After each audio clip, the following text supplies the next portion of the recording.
بسم اللہ الرحمن الرحیم۔ السلام علیکم۔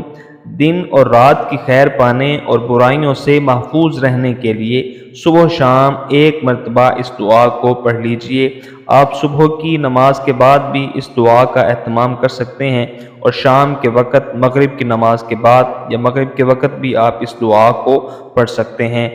جو شخص صبح کے وقت یہ دعا پڑھ لے تو اس دن کے خیر سے نوازا جائے گا اور برائیوں سے محفوظ بھی رہے گا، اور جو رات کو اس دعا کا اہتمام کرے گا تو اس رات کی خیر سے نوازا جائے گا اور رات کے شر سے بھی محفوظ رہے گا۔ بہت ہی پیاری دعا ہے، آئیے اس دعا میں میرے ساتھ شامل ہو جائیے۔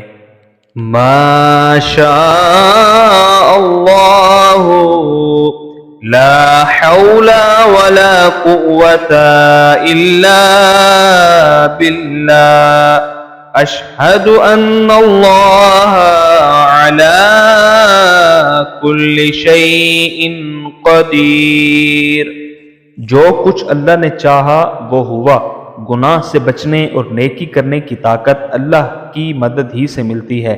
میں اس بات کی گواہی دیتا ہوں کہ اللہ تعالیٰ ہر چیز پر پوری قدرت رکھتا ہے۔